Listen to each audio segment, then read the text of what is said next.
बंदों गुरुपद कंज कृपा सिंधु नर रूप हरि महामोहतम पुंज जास वचन रवि कर निकर।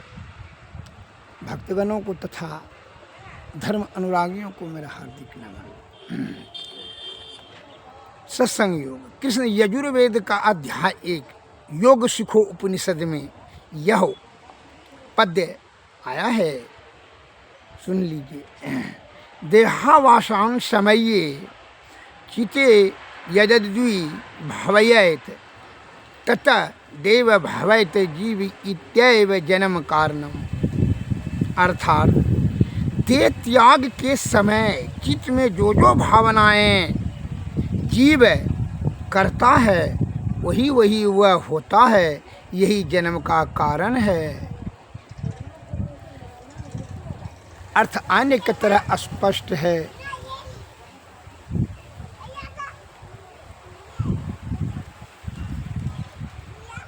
मरने के समय में चित्त में जो भावना पैदा होगा वही होता है।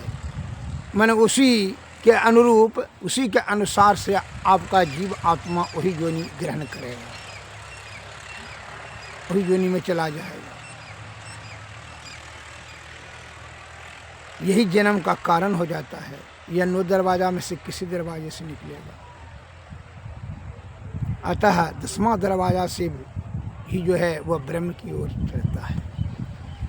तो मरने के समय में सभी चिंताओं को छोड़ करके, सभी विषय के से ऊपर उठ करके, इंद्रियातीत होकर के, अंतर्मुखी होकर करके, अंतः साधना से सूरज शब्द योग प्रणव बिंदु पर ध्यान को अस्थिर कर करके वह जो है ऊपर की ओर सुषुम्ना में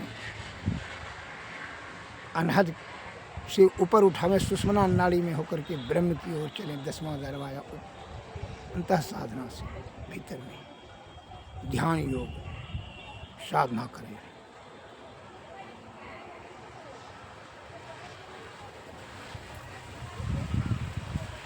ईश्वर की प्राप्ति हेतु अन्नों की माया मोह का चिंतन करें। मरने के समय में मकान छूट गया, दुकान छूट गया, जगह छूट गया, जमीन, पुत्र पुत्री कैसे रहेगा, क्या है, स्त्री कैसे दुख उठाएगी, क्या उसकी दुर्गति, यही सब जब सोचते फिरेंगे। सगा संबंधी और सभी नाना प्रकार के अगर यदि शब्द को सोचते रहेंगे, इंद्रियां अधीन होकर करके विषय का चिंतन करें तो विषया आसक्त होकर के, मायाबद्ध होकर करके जीवात्मा को क्या होगा, योनि ग्रहण करना होगा। 84 लाख योनि में किसी योनि में चला जाएगा। अतः हमारे महापुरुषों ने, ज्ञानियों, ध्यानियों, ऋषि मुनि, महर्षियों ने जो हमारे ऊपर आसीन कृपा करके के यह मार्ग बताया है कि मरने के समय तुम जो है, तुम तो जिंदगी भर तो सोचबे करते हो, विषय के अंदर में सोचबे करते हो, जो कि नाना प्रकार का रोग, शोक, संताप, ताप, पाप सबसे गुजरने पड़ता है। चतुराई, छल, कपट, परपंच तो नाना प्रकार का करते हो, लेकिन कम से कम मरने के समय में जो है यह चित्त को, जीव आत्मा को इधर उधर मत भटकने दो। सीधा 10वें दरवाजे सुषुम्ना नाड़ी होकर ऊपर की ओर बढ़ाओ, भीतर में कहीं दूसरे जगह खोजने की जरूरत नहीं। मैं इस पर एक लघु कथा बता रहा हूँ। राजा परीक्षित जो है महाभारत के अभिमन्यु का पुत्र राजा परीक्षित हुआ। द्वापर का प्रारंभ, द्वापर का अब अंत में राजा परीक्षित ही राजा थे। तो उनका धर्म कर्म से बड़ा बढ़िया से शांतिमय से राज्य चला रहे थे। पहले शिकार खेलने का राजा सबको आदत था। तो शिकार खेलने के लिए राजा परीक्षित है जंगल की ओर जा रहे थे।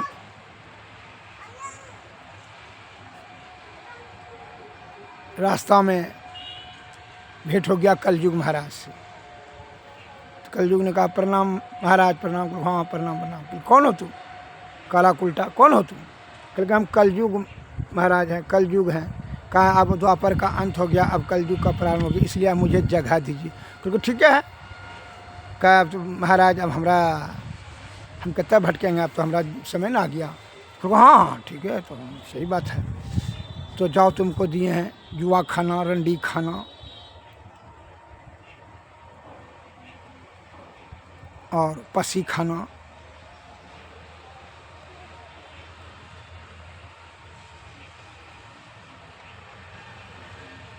जो है ये सब स्थान आपको रहने के लिए दिया है। कि महाराज कुछ एक और अच्छा जगह दीजिए कम से कम जो है। तो कहा अच्छा जाओ बनिया के मुंह में। तो कहा नहीं महाराज और एक जगह कुछ दीजिए, खाली बढ़िया जगह करके जा, सोना में तुम जान, सोना में भी तुमको हम जगह दें। तो ठीक है। इतना कहा करके राजा साहब चले गए। राजा परीक्षित जंगल की ओर चले गए। अब जो है उनको ये बात का स्मरण नहीं रहा कि वो मुकुट जो पहने हुए थे सोना का, बस घट से जो है कलयुग ने सूक्ष्म रूप धारण कर करके उसके मुकुट पर ही सवार हो गए। अब राजा साहब जब शिकार खेलते खेलते परेशान हो गए तो बड़ी जोर प्यास लगा, तो जो है उनका बुद्धि तो कलयुग ने भ्रम में डाल दिया था।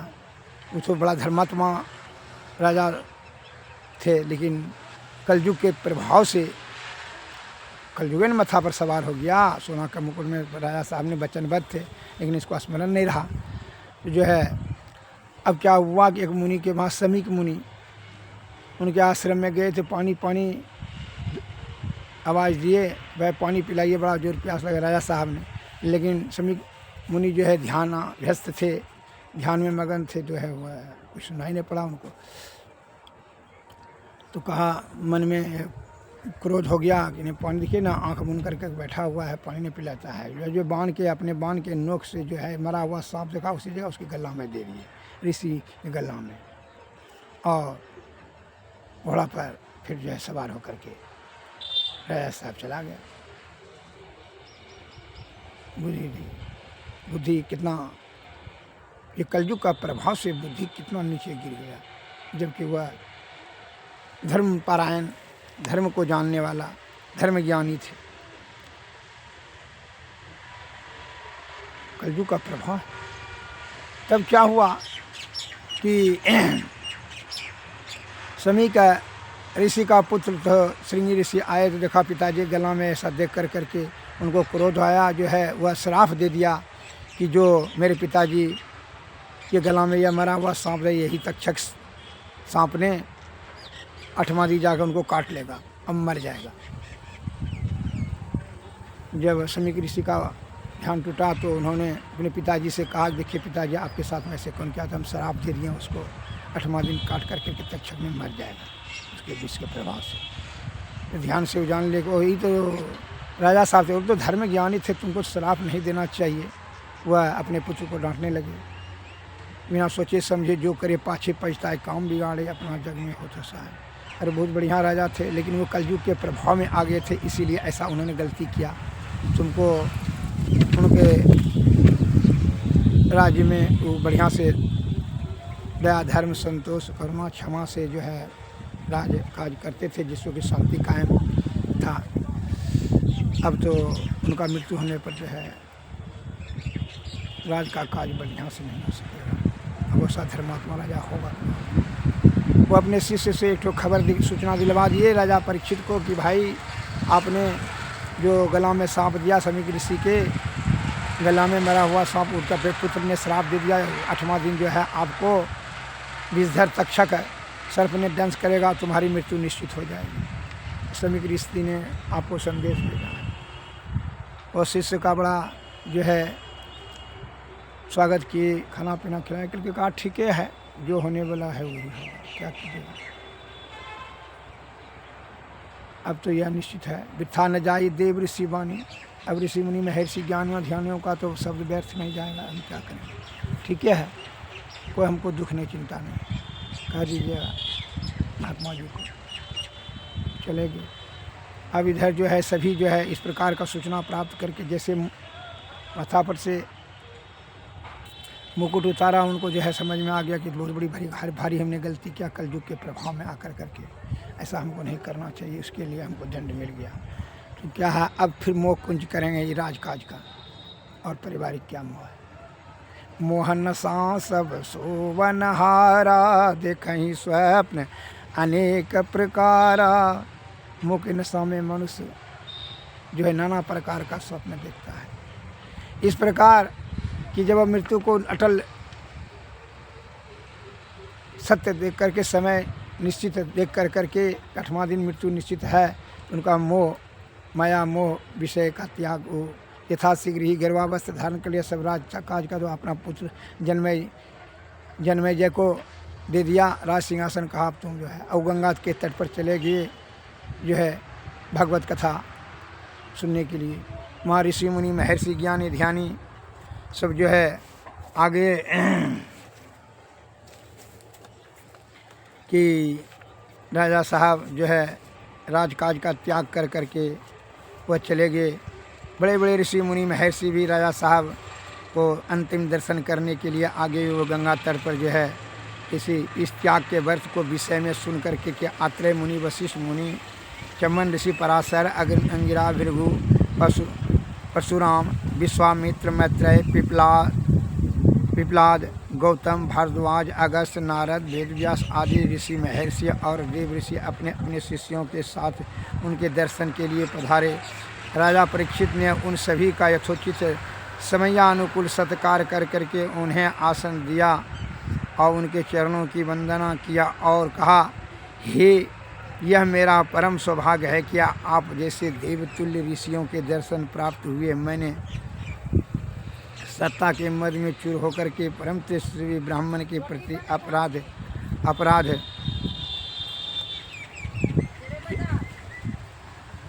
क्या है, फिर भी आप लोगों ने अंत समय में मुझे दर्शन देने का कष्ट किया और आपकी महानता है, मैं भाई धन्य हो गया हूँ। राजा परीक्षित के वचनों को सुनकर सभी अत्यंत प्रसन्न हुए। उसी समय वहाँ व्यास जी के पुत्र परम ज्ञानी सुखदेव जी महाराज पधारे। समस्त ऋषियों सहित राजा परीक्षित उनके सम्मान में उठ करके खड़े हुए और उनको प्रणाम किया। राजा उन्हें उच्चासन प्रदान कर उनकी पूजा की। जब समस्त ऋषिगण अपने अपने आसन पर बैठ गए तब राजा परीक्षित ने मधुर वाणी में कहा, हे ब्रह्मरूप योगेश्वर, मेरी इच्छा की है कि मैं अपने जीवन के शेष 7 दिनों का सदुपयोग ज्ञान प्राप्ति और भगवत भक्ति में करूं। उसे किस कथा का श्रवण तथा किस विधि अनुसार सुमिरन भजन करना चाहिए बताने की कृपा कर। ऋषि ने राजा पर इनके जिज्ञासुओं के लिए साधुवाद दिया और उनके प्रश्नों का उत्तर देने हेतु श्री सुखदेव जी ने आग्रह किया। पर ज्ञानी सुखदेव जी ने राजा को 7 दिनों तक सत्संग सुनाया, जिससे उनका मोह का नाश हो गया और ब्रह्म में उनका चित्त अस्थिर हो गया।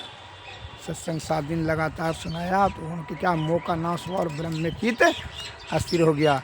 लेकिन मृत्यु के भय जो है उनको कुछ रह गया था, उनके हृदय में मृत्यु का भय कुछ रह गया था। तो जो है वो समझ लिए सुखदेव मुनि ने। तो उनको एक कहानी फिर सुनाए अंतिम में कि सुनो राजा परीक्षित, एक राजा था जो है बहुत पुरानी कहानी है। सुखदेव मुनि ने उनको सुनाने लगे। ये राजा था हुआ जो शिकार खेलने के लिए गया, जो है वहाँ पूरा भटक गया जंगल में और पूरा अंधेरी रात हो गया। वहाँ भीषण बारिश होने लगा, रात में जो है अंधेरी एकदम गुप्त अंधेरी रात हो और बाघ और सिंह का ही गर्जना सुना और कुछ नहीं देखा पड़ा। अब तो वो ठहरने की भी स्थान जो है वो बड़ा भयभीत हो गया। भय कारण उसको टिमटिमाता हुआ दिया का रोशनी लगा तो उधर जो है चला गया। वहाँ देखा कि एक जो है क्या कि शिकारी जो है एक शिकार करके जो जीव हत्या करके खाता पीता था, मांस लटका हुआ है, बहुत अपाहिज हो गया है, सड़ा हुआ है, उसका घर बदबू से एकदम महक रहा है, पूरा दुर्गंध दे रहा है। तो उसी में जो है वह झोपड़ी में लटका करके रह रहा है। अंधेरी रात है, दिव्या टुमटुम जल रहा है, मांस खाली जो है उसका लटका हुआ है, चारों बगल मांस से पड़ा हुआ है और दुर्गंध में जो है वह विशेष चल भी नहीं सका, लंगड़ा रहा है। राजा साहब ने जा कर के उसको बदबू बर्दाश्त नहीं हो रहा, लेकिन फिर भी जो भय के कारण से, बाघ सिंह के चीता भय के कारण से उसने कहा, निवेदन किया, शिकारी महोदय आप हमको रात भर जो है यहाँ ठहरने के लिए जगह देने का कृपा करें। शिकारी ने कहा, यह देखिए, जिसको भी हम ठहरने के लिए यहाँ देते हैं वह जो है हमसे झंझट कलह करने लगता है और यहाँ रहने का फिर निवेदन करने लगता है, फिर जो है वो निकलना नहीं चाहता, जाना नहीं चाहता, इसलिए हम आपको नहीं ठहरने दें।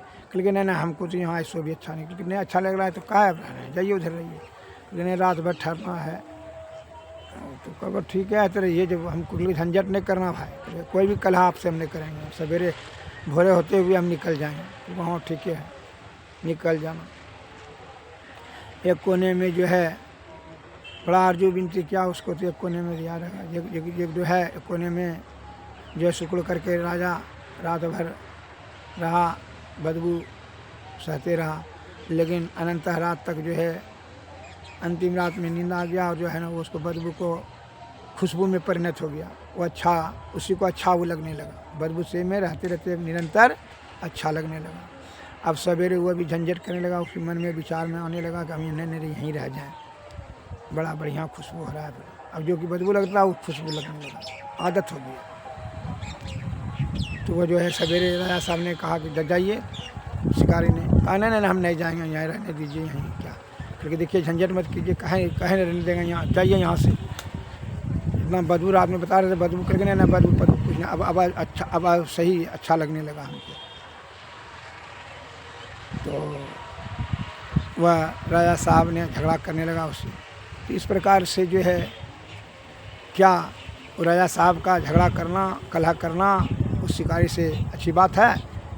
तो राजा परीक्षित ने झट से कहता है कि नहीं, ऐसा तो कौन मूर्ख आदमी था, कौन मूर्ख राजा था जो कि उतना बदबू चारों बगल मांस छितराया हुआ है और लेंगड़ा उसी जगह मल मूत्र पैखाना तिखाना करता था। तो जो है तो किस प्रकार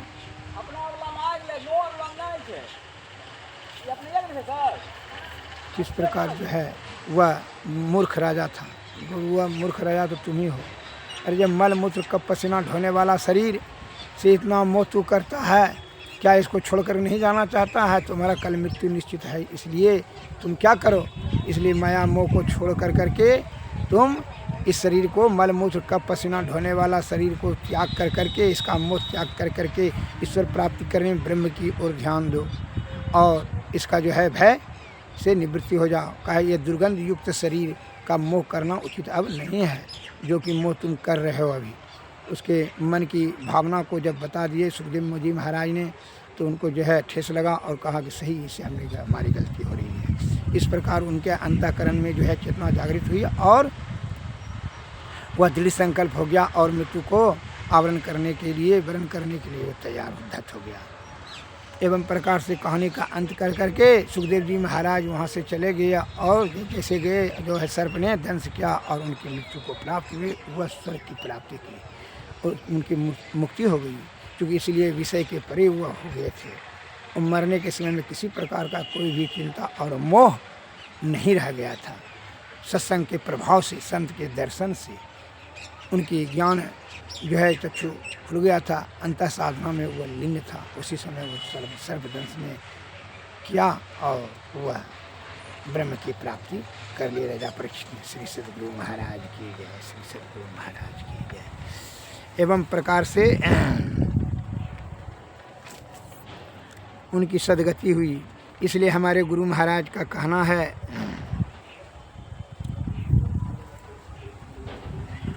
माया महाठगनी हम जानी, त्रिगुण फांस लिए कर डोले, बोले मधुरी वाणी के सबके कमला है बैठी, शिव के भवन भवानी पंडा की मूरत है बैठी, तीरथ में भड़ पानी।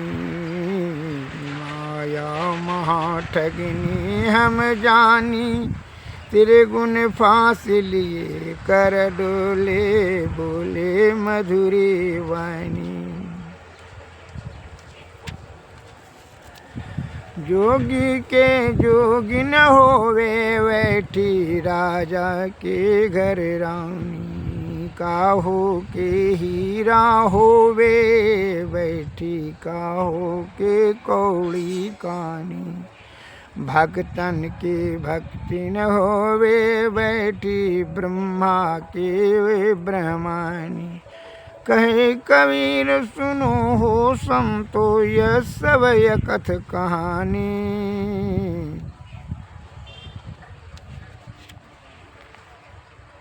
माया महाठगनी हम जानी। माया के बद्ध होकर करके जीव आत्मा जो विषया आसक्त होकर करके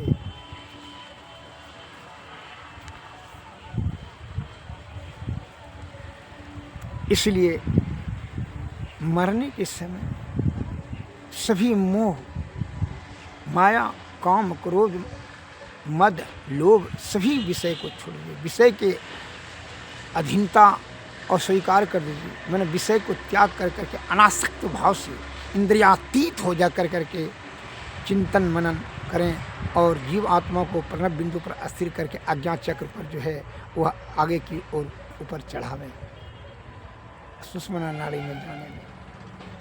तब क्या हुआ, ब्रह्म की प्राप्ति निश्चित हो जाए। इसीलिए कहते हैं हमारे गुरु महाराज के वाणी में, कबीरदास जी के वाणी में आया है,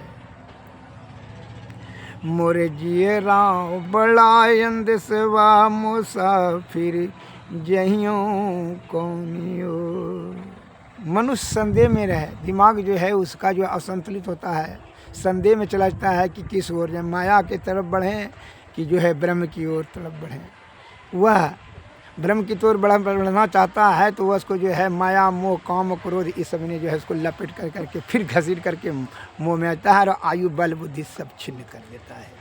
इसलिए जीवात्मा विवश होकर के मोरे जिए राव बड़ा यंदस्वा मुसाफिर जहियों कौनियो।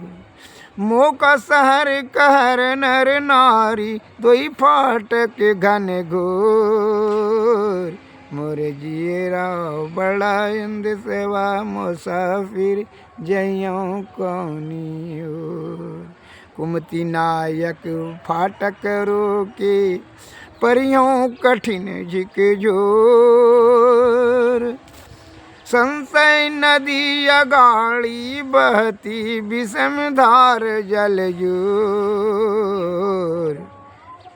मोरे जिए राव बड़ा यंद सेवा मुसाफिर जहियों कौनी ओर। संशय नदी अगाड़ी बहती, विषम धार जल जोर। क्या मनवा तुम गाफिल सोबो, यहाँ मोर न तो। निस्दिन प्रीति करो साहब से, नाहिन कठिन कठोर। मोरे गिरा बड़ा यंद सेवा मुसाफिर जहियों कौनी। काम दीवाना क्रोध है राजा, बसे 25 चोर। सतपुरुष एक बसे, पश्चिम दिशतासों करो निहोर। आवे दर्द राह तो हिलावे, तब पैयों निजोर। जहियों कौनी ओर। मोरे गिरा बड़ा यंद सेवा मुसाफिर जहियों कौनी ओर। उल्टी पाछलो पैड़ो पकड़ो, पसरा मना बटोर। कहे कबीर सुनो वही साधु, तब पैयों निज ठोर। मोरे जियरा वला यंद सेवा मुसाफिर जहियों कौनी ओर।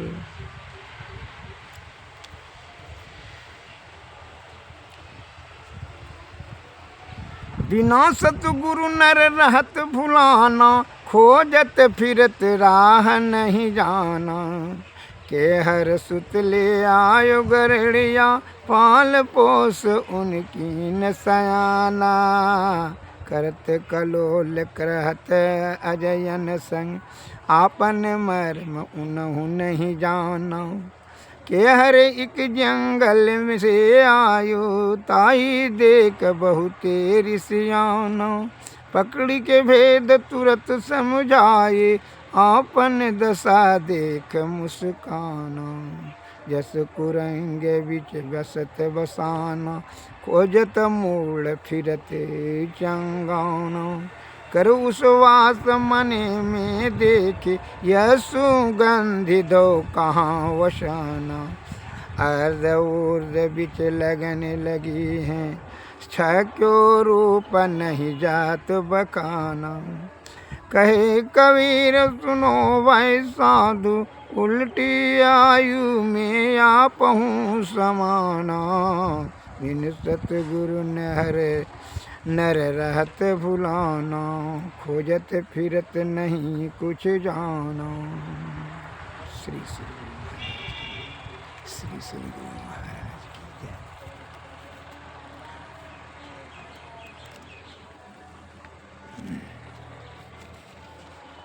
आरती कीजिए।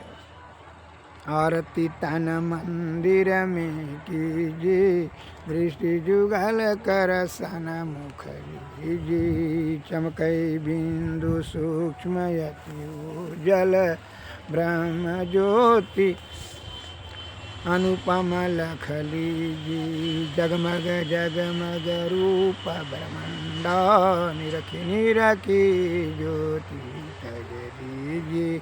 शब्द सूरत या व्यास सरल तर, करी सार सवद गही। ऐसी जुगति कया गढ़ त्यागी, भव भ्रम भेद सकल मल छीजे। भव खंडन यारति यह निरमल, करिमेहि अमृत रस पीजिए। आरती तन मंदिर में कीजिए, दृष्टि जुगल कर सन मुख लीजिए। श्री श्री गुरु महाराज की, श्री श्री गुरु महाराज की। सद्गुरु नमः।